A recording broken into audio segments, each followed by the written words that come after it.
The bond between infant and caregiver can vary in quality. Attachments can be described as secure and insecure.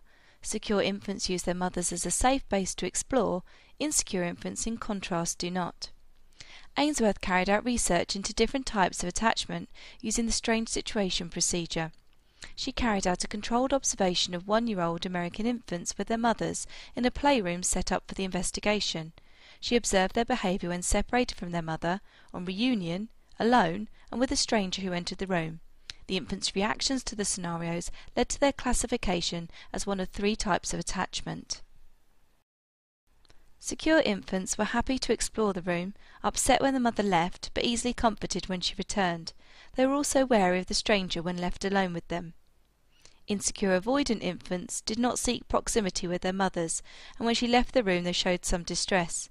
They did not, however, seek comfort from mum when she returned, and they showed little preference for their mother over a stranger.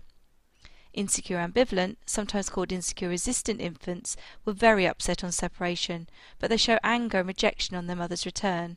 They tend to alternate between seeking closeness and pushing mum away. Infants in this category show stranger anxiety. Ainsworth suggested that the attachment type was determined by the responsiveness of the caregiver.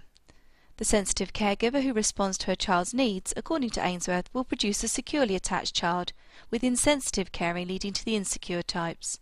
There is some evidence to support this idea. An alternative idea is that the temperament of the child plays a role. This is referred to as the temperament hypothesis. Research suggests that there are cultural variations in attachment types. Studies have used the strange situation procedure to determine the proportions of each attachment type in different countries.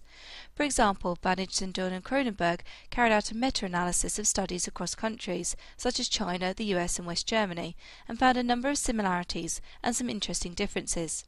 The 3 types identified by Ainsworth were found across cultures, with secure being the most common type. However, avoidant types were more common in cultures where distance is encouraged in child-rearing, such as Germany. The ambivalent type was rare in countries such as Britain and Sweden. And one of the most striking findings was that only half the infants in the Chinese study were secure. The findings suggest that child-rearing practices have a large effect on the type of attachment a child has. However, caution should be taken drawing firm conclusions, as it's possible that the strange situation procedure lacks validity, as it was developed for use with American infants, and as such the behaviours on separation, reunion and stranger presence may hold a different meaning in other cultures. Furthermore, most of the studies, even in this large meta-analysis, came from individualistic cultures, and as such this may tell us very little about collectivist and other types of culture. Research into disrupting attachments has focused on separation and deprivation.